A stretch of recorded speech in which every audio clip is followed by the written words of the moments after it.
doing something a little bit different. At the end of our celebration, we're going to end our celebration with a wedding. You guys are going to actually see a wedding today. And we're going to talk a little bit about how this all came together.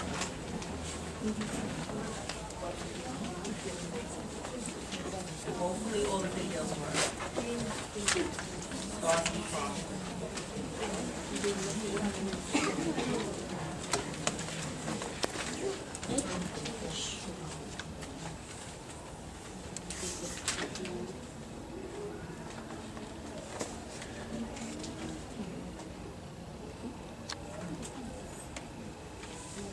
It was late one night in the middle of the summer when I had a dream.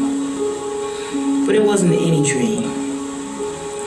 It was a dream where I was bridging the gap between speech language therapy and a Common Core. Somehow, some way, I was going to make this dream a reality.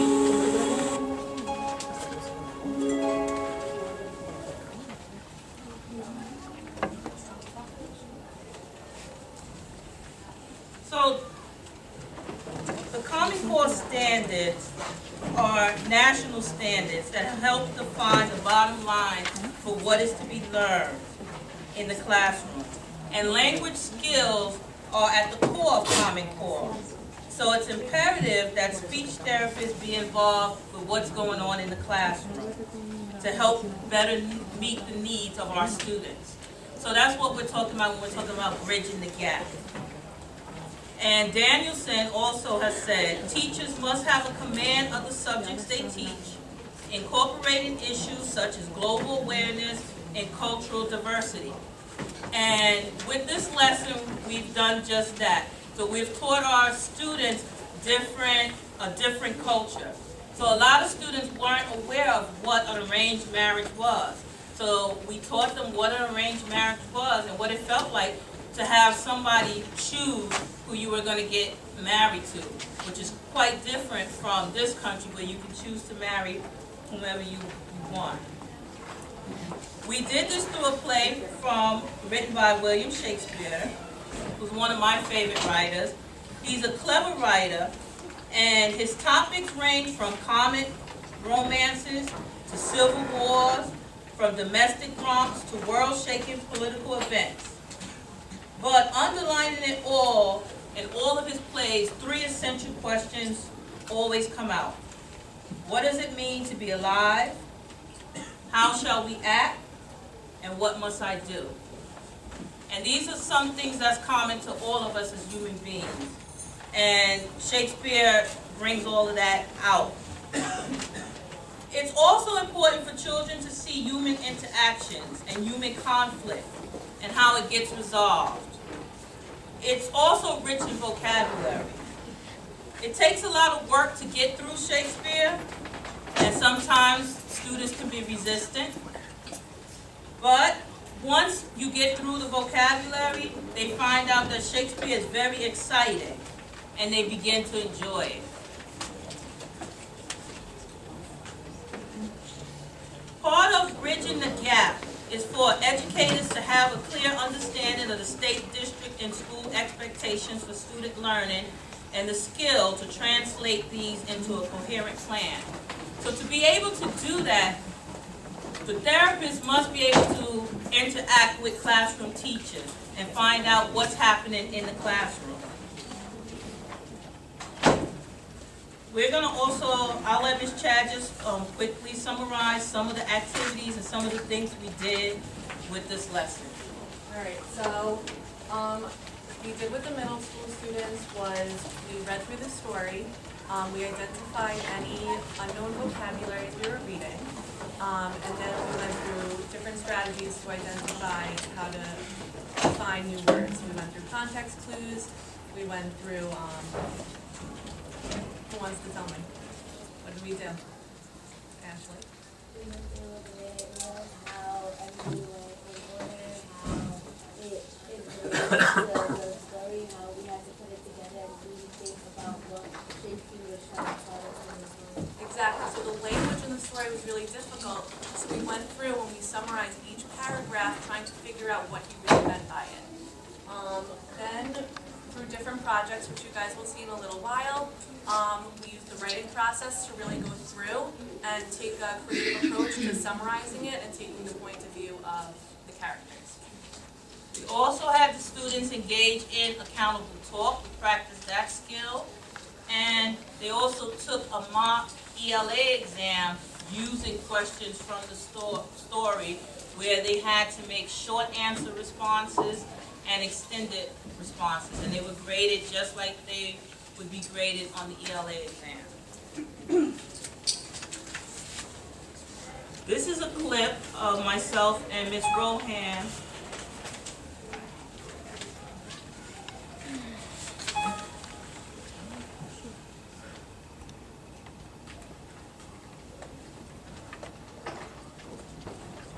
collaborating about one of our students.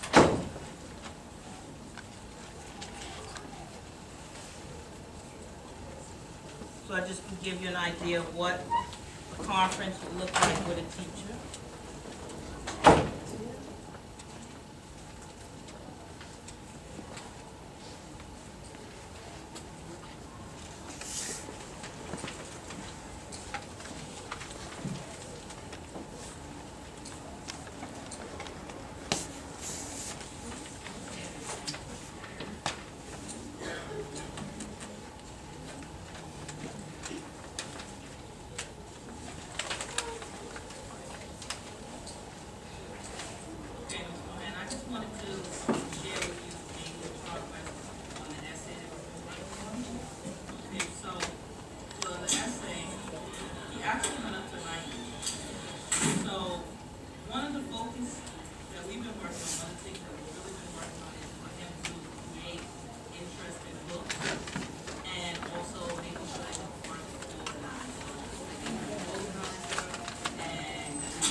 But that's just to give you an idea of what a conference looks like. And that was done during a lunch period. So teachers collaborating during lunch, doing a working lunch. And using stems and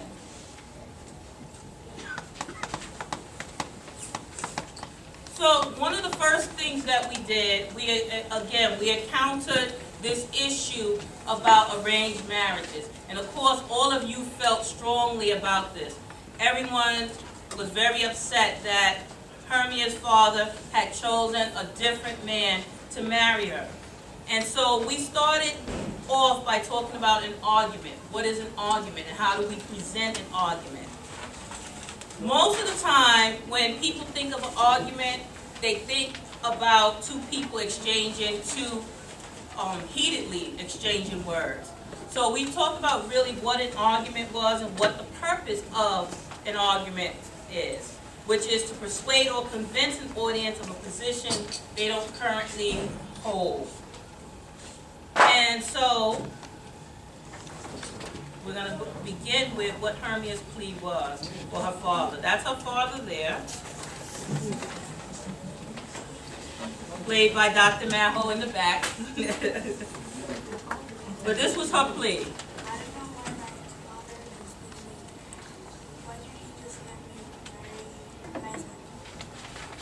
So she just wants to marry Lysander, the man that she's in love with, and he's being stubborn. So we set out and we wrote a bunch of letters and emails to him. And one of the things we began with was some interesting hooks. And I want to share a couple of interesting hooks with you.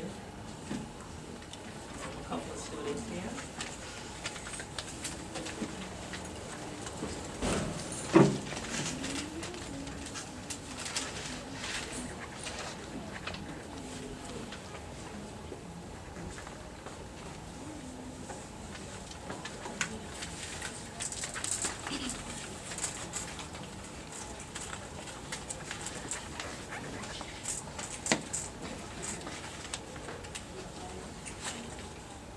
And here's one. In a world without love, only a dark void with no future. A world full of hate. Everyone will just feel like they say. Not predictable. Can you imagine a marriage without love? Think about that, then make the right choice. And let Hermia marry where she truly belongs. That was one.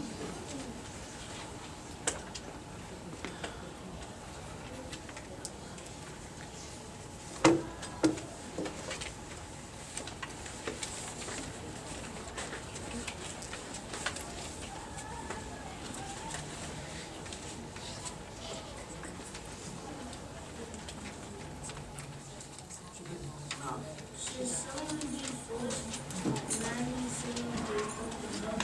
I say no, because not everyone is linking up to a person we don't even like. It's like being in love line. Sometimes it ain't not. I feel that everyone should be allowed to marry someone else. So even with sound arguments like this, Hermia's father was still being stubborn. But that was just the beginning. We had sound reasoning, and then finally, we learned how to wrap it up in a bow. We stayed on point. And then you're gonna actually hear two students are gonna come up and read their whole entire essay. We have Lajane Marbury and Chantelli Garcia.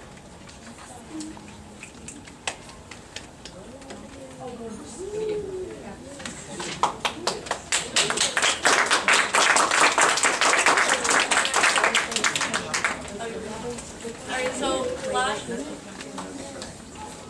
Although the law said correct, convict your daughter's husband able to event to take away happiness. alright, so Lajane and I had a long talk about if it was fair or not to have the father choose who Hermia married, even though she loved somebody else. So Lajane got creative and decided to write a letter from the point of view of Hermia to her father after she ran away. And this is her letter. Dear Father, I know you'll be outraged when you find this letter. I have run away, so don't bother trying to find me. I am gone, and therefore I ran away. You forbid me to marry Lysander, but you wanted me to marry Demetrius, who I didn't love. I love Lysander, not Demetrius. Lysander and I are in love. If you're not going to allow us to get married, then don't bother coming to find me. Even though under Erika's jurisdiction, the Duke wants us to be together, I shall not go through with it. I'm going to be with Lysander. Good riddance, Hermia. I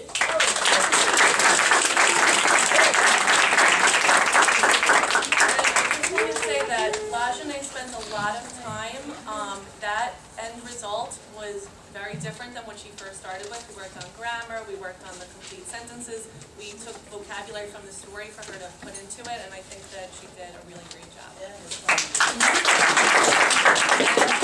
second student who wrote a letter, unfortunately, is absent today.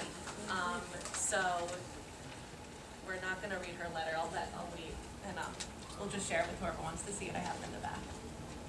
Okay, so after we sent all these letters and emails, all of our efforts still fell on deaf ears because this was Hermia's father's response.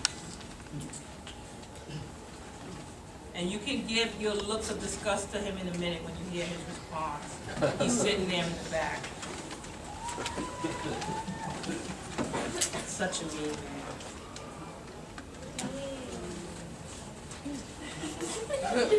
Daughter will do exactly as I tell her to do. That was his response. But we weren't satisfied with that. So we took our cause to the streets. So many of you participated in Shakespeare in the Park. So this is when we actually set up a park in the hallway, and we asked you guys to vote, and we thank you guys that all participated. Mr. Berkowitz, can you just tell us how the students did, what they did with you?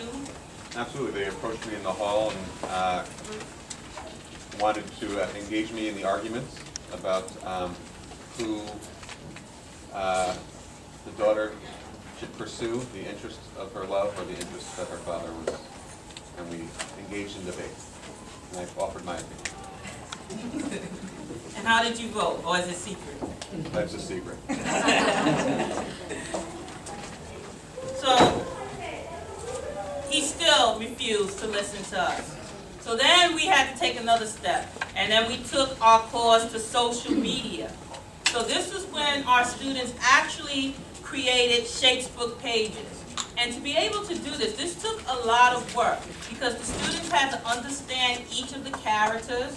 They had to think about who their friends would be, what kind of status messages they would pose, what the interaction between those characters would be, what activities, what interests. And it was difficult for the students in the beginning because they wanted to pick things that they were interested in.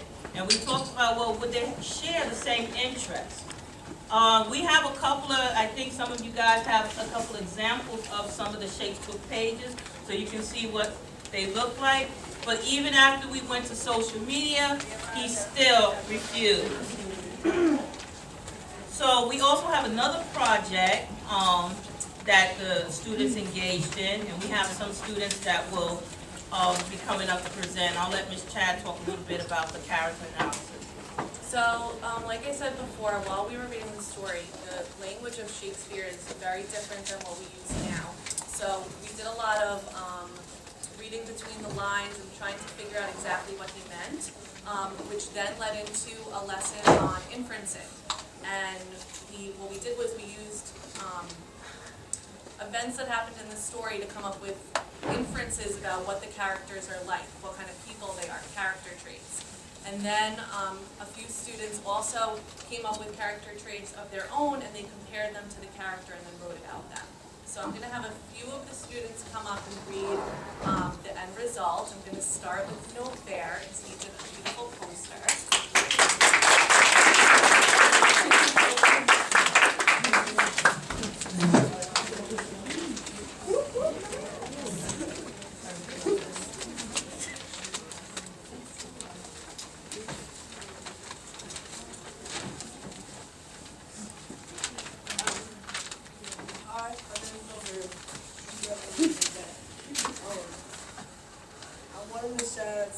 Favorite student. Never that. I worked really hard on this project, so I hope you guys can enjoy it and learn something new about me and who I thought I could be like. I made a 7 of my describing Demetrius. Sorry. right. Yeah. All right. I'm gonna describe my on character traits and his character traits. Okay, we have three things in common, but I changed one, so it makes sure we have one difference. Have you guys ever read a book or watched a movie before that you was like, oh my god, that dude and me have something in common, or oh, I don't like him that much. But at the end, you guys have something in common, and that's what me and the witches had. At the end of the passage, Midnight Summer Dream, I found out me and the witches had so much things in common. Number one, he's brave and I'm brave. He's brave because he chased a girl through the forest road that many people wouldn't do, but because he really loved them. Number two, we are ambitious. He's ambitious because he kept on, after she said, no, I do not want to be with you, he stepped up to the plate and showed her how a man will treat a woman after leaving her.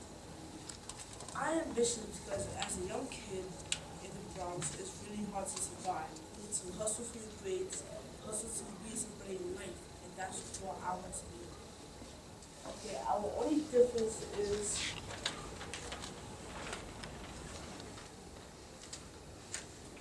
that before the whole story, I was sorry for marriage, I put something to it.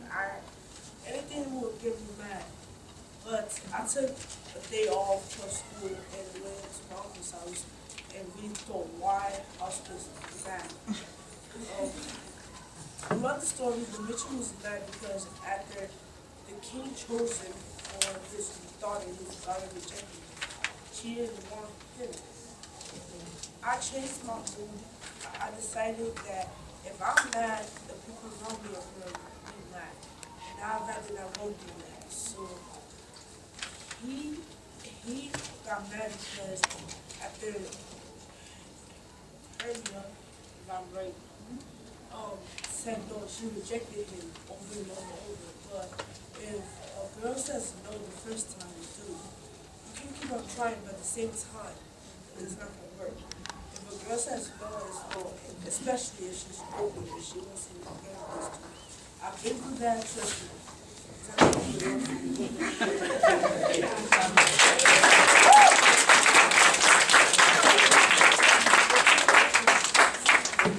All right, the next person is Francisco.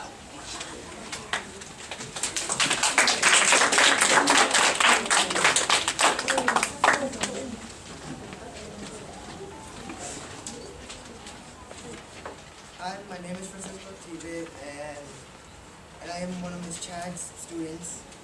And right now, I did one of those character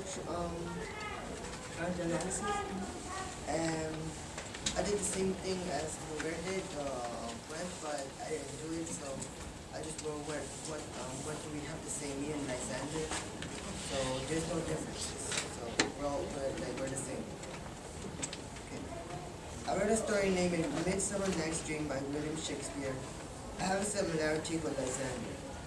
In the story by William Shakespeare, Lysander did something that is similar to me.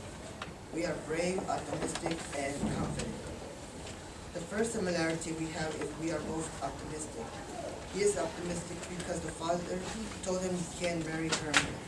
He thinks there's still a chance he can marry Hermia in his aunt's house. I'm optimistic because I failed social studies in the second marking period, and I thought if I work hard, I could get my grades up, and I did. I passed. Another similarity we have is we are both confident. Lysander is confident because he wanted to get married with Hermia, and he made it happen.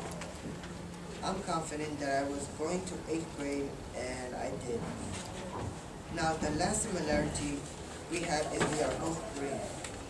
Lysander is brave because he ran away with Hermia, but they could have gotten in a lot of trouble. That's what makes Lysander brave. I went on a scary ride in Coney Island for the second time. I went on a scary ride in Coney Island for the second time, and that's what makes me brave. This is what makes us similar.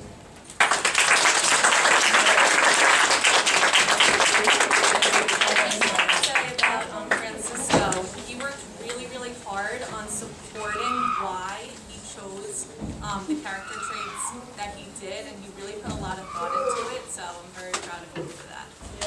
Our next person is Justin.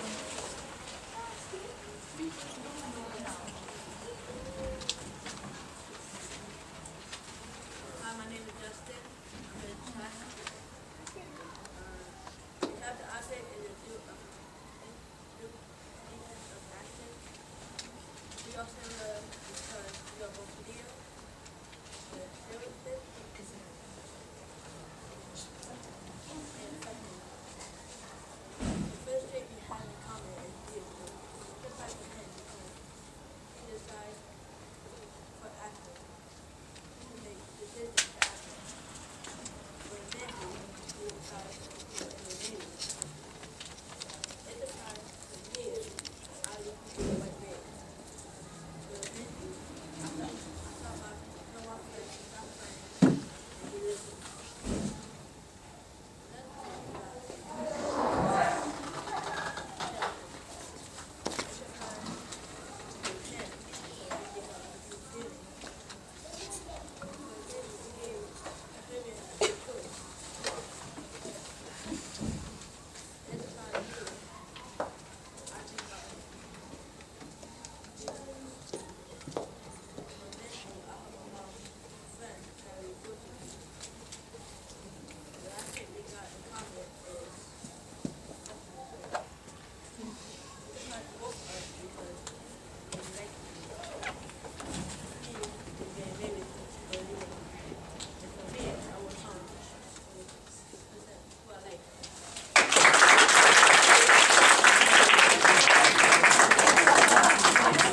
All right, and our last two students, they're gonna come up and do it together. So we have Freddie and Kenneth.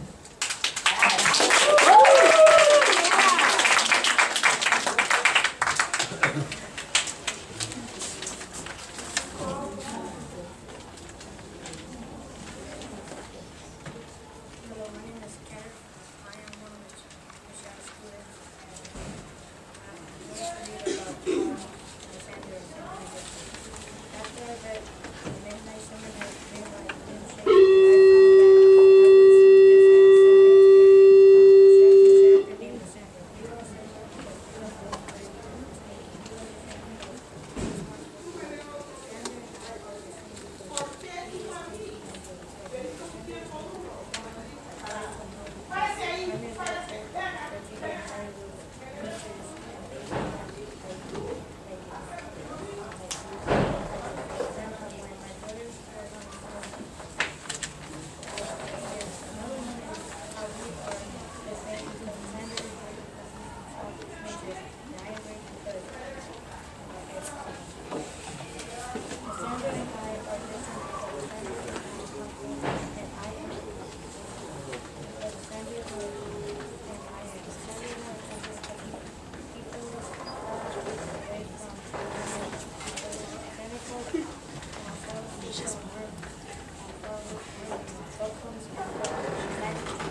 first.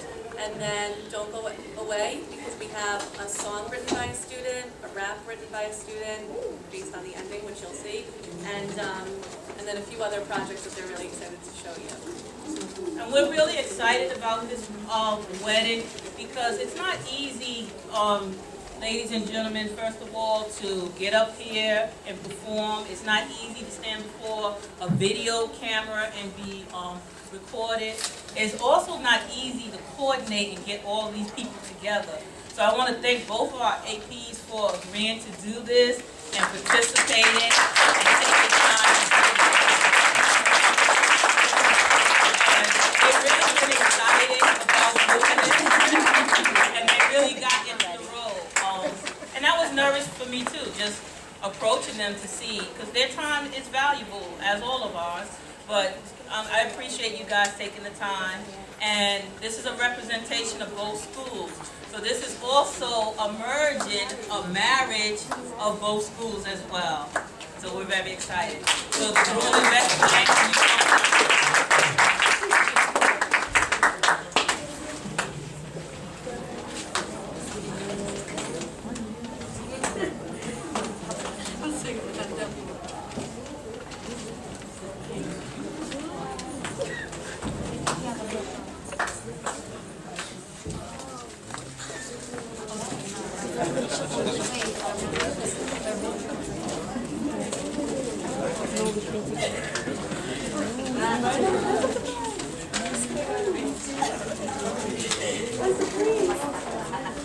Okay, we're ready.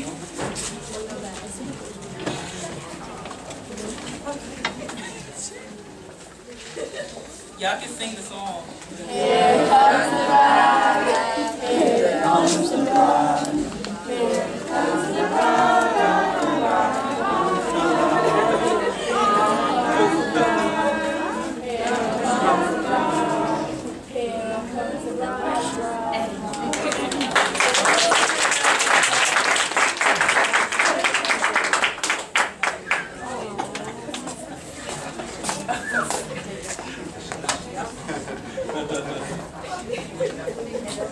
Dearly beloved, we are gathered here today in the presence of these witnesses to join the heroic Duke of Athens and the legendary Queen of the Amazons in holy matrimony, which is commended to be honorable among all men, and therefore is not by any to be entered into unadvisedly or lightly, but reverently, discreetly, advisedly, and solemnly.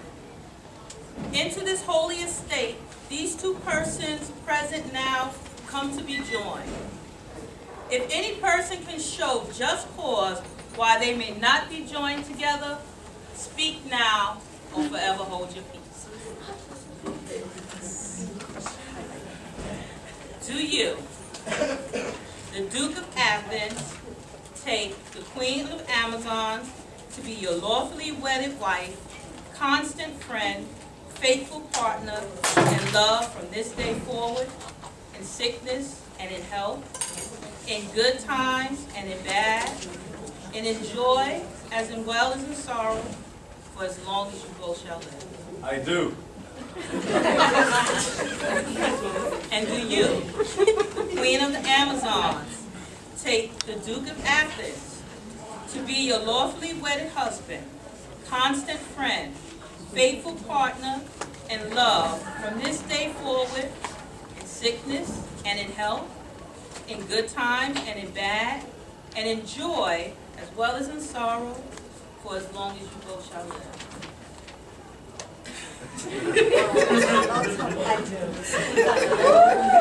The ring, please.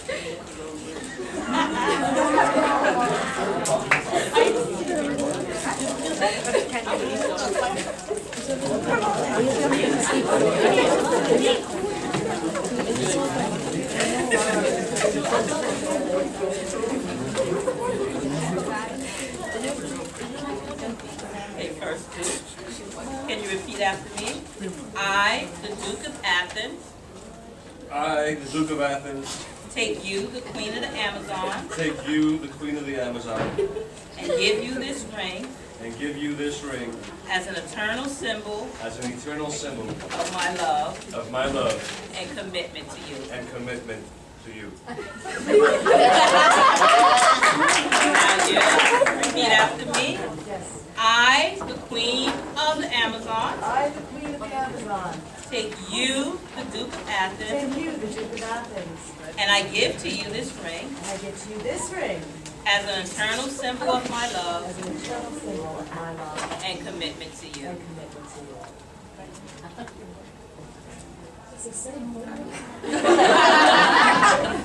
By the power vested in me by Graciela Abadia, I now pronounce you husband and wife. Ladies and gentlemen, I present to you the newly married couple, the Duke of Athens and the Queen of the Amazon.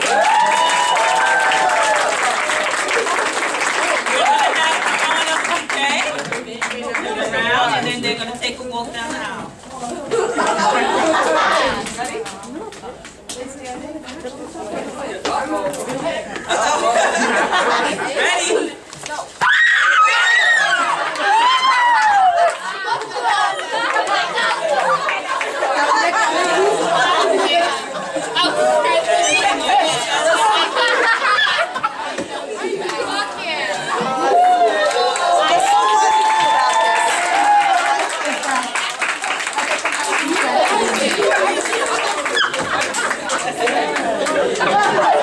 Thank you, Miss Shipley and Mr. Jimmy. That's it, my Didn't Miss Shipley make a beautiful bride? Yes, she did. Okay, guys, if we can settle back down. I know that's very exciting. Guys, we still have a few students who would like to present.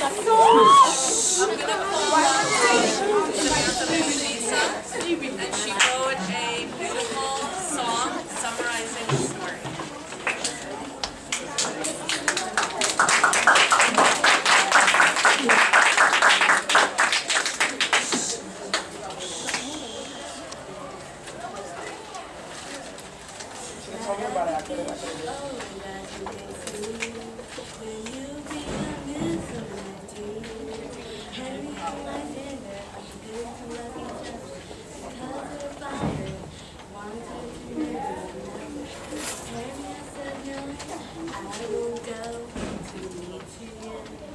Father took her to the Duke of Athens.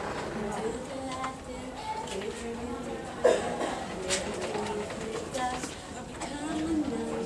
Harry and Alexander discovered the way. The boy had his arms together instead. Harry and Alexander trusted a lady with his secret. She told her because he gained his gratitude. She could be different, but we should deliver. Went to the forest, find a couple. Now we meet, it's very important. One of the fairies is big as life. The love goes in, and the turn out.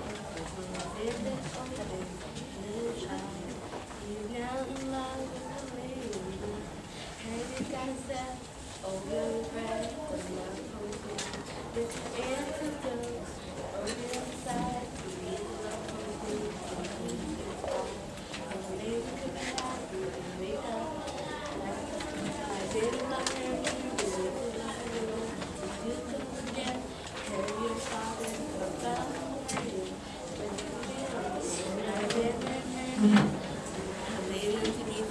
Again, Mary.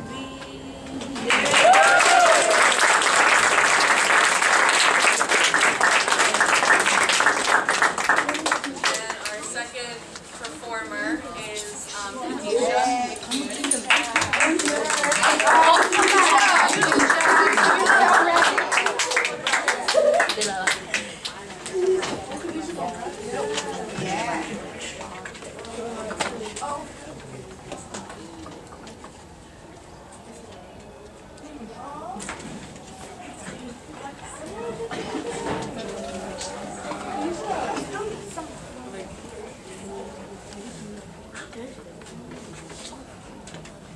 My name is Hermie Yard, and I'm here to tell you a story about so many rules. I wanted to marry the love of my life, but my father wanted me to be somebody else. So I screamed to the group who decides death or climate or to be the mission bride. Alexander and I have a choice to be both, so we plan in the woods, but we'll find us be both. We told Helena before we ran. She ran back and told the mistress our plan. We ran in the woods, and I had a bad dream. Alexander loved my best friend Helena, which made me want to scream. I woke up with the zoo and the father standing over me. My father wanted to say it's time, but the mistress knows I love me. The zoo wanted to get my father and let me be happy. And my father. And when the zoo decided, there was nothing he could do. Alexander and I got married the same day. As our friends, it meant something to both of us. That was the end.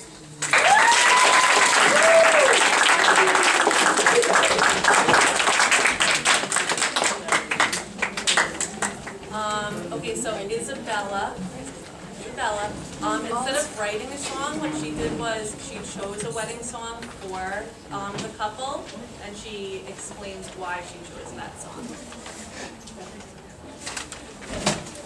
Hi, my name is Isabella. I'm one of Miss Chad's students, and I'm here to share a character analysis based on Hermia and I chose the song 1,000 Years by Christina Perry for Hermia and Alexander. I believe that this song discusses the relationship and situations dating down the In the story, Hermia is nervous on making her decisions, which were to be a convent, die, or marry a woman. This is a problem because Hermia wants to marry Alexander. This is why I use the lines, harsh, use fast, colors, and promises, how to be great, how do I love and I'm This explains how she is nervous and the break of water love with Alexander, given the choices she received. Another way the song relates to Hermia and Alexander's relationship are the lines, I have died everything waiting for you, darling, don't be afraid, I have loved you for 1,000 years, and I love you for 1,000 more. This explains how he will always love her and he will wait as long as it takes to be with her. Alexander will always have the time for Hermia and he will wait for the love who is truly his. Time stands still, beauty in all she is. The following verse explains how Alexander won't stop waiting for her because they are getting married together as we do. This tells me that Alexander loves Hermia and he will do anything for her. And I believe Alexander and Hermia will be strong and they have a connection between each other. Hermia and Alexander will be This song, 1,000 Years by Christina Perry, relates to the story of Midsummer Night's Dream by William Shakespeare because it discusses Hermia and Alexander's relationship and how they are coming to each other.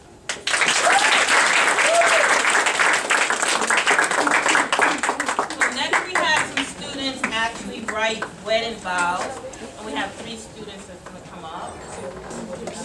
Oh, 2 students. Okay, come on, Danielle.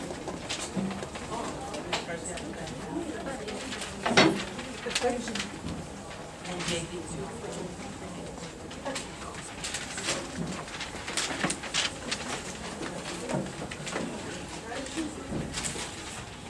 So, technically I work for Canada. I always lived here and wanted to be with together, but now we can't be together forever. I don't want anything to be between us. I don't want to be away from you, no matter what's happening, no matter what evils we may face. I vow to always stay by your side, to stay faithful, to love you from now until forever.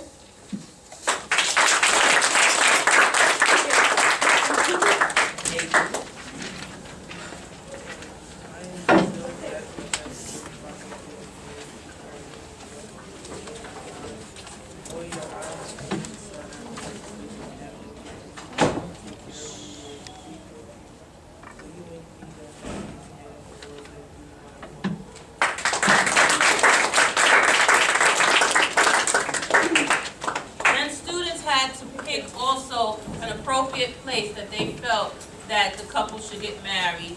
And by popular demand, everyone chose Hawaii. So we are all currently in Hawaii. So welcome to Hawaii. So we have some wedding speeches from different points of view. So the first person I'm going to ask to come up is Janelle.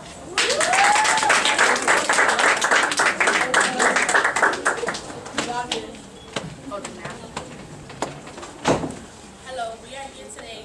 We are here to celebrate Hermia and Lysander's wonderful wedding and for finding one another to spend their lives together. For those of you who don't know who I am, I'm Hermia's best friend and I've been through it all.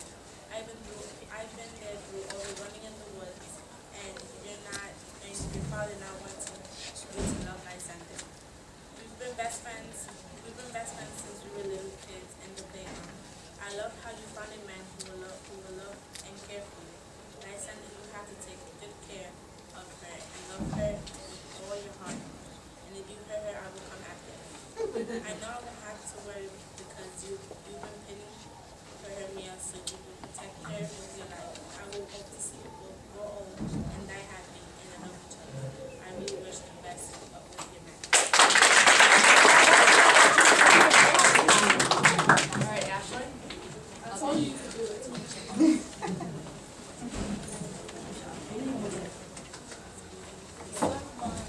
Helena, my devilish friend who tried to take my love of my life away from me. I'm Hermia, just an innocent friend in a sticky situation.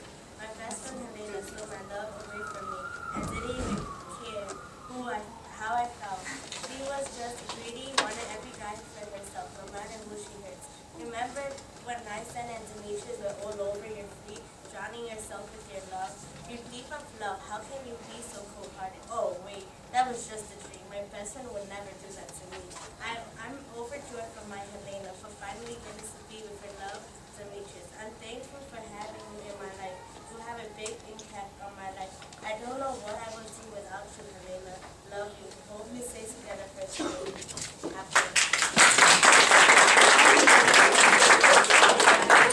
We have one more wedding speech by a Miracle. And a Miracle actually did it a little different. She pretended that she went into this story world and she was actually a guest at the wedding.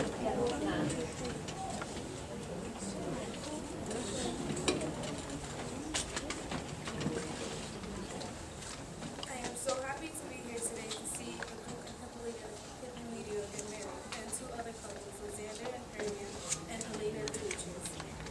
I am so lucky to see Hippolyta and the Duke get married because they have been together for so long and wanted this day to happen. Now to see the Jeans and the Amazons to get along, it makes me happy to see us again along in happiness. I am excited for Lysander and Hermia because they were willing to do anything to get married. Also, they wanted for this day to happen and they finally did. To see that the group decided that Lysander and Hermia will get married makes me feel hopeful because they thought that this day would never end. You did a lot to get married and you deserve this. I am glad to see Helena and Demetrius to get married because Helena finally got to be with Demetrius, fall in love, and for Demetrius because he found someone who would love him. I'm happy to be here today and see you guys get married.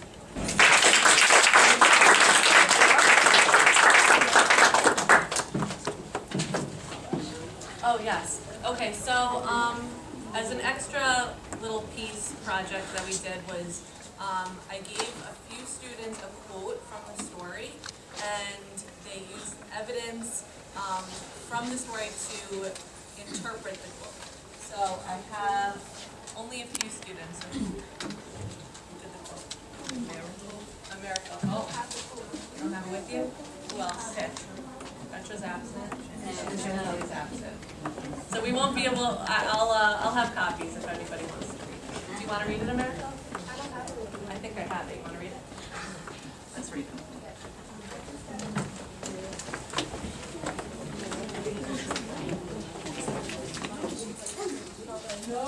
No, I don't. So we actually also had students decide what the perfect gift would be for each couple. But our couple is gone, so we won't present the gift today. And we already had the wedding.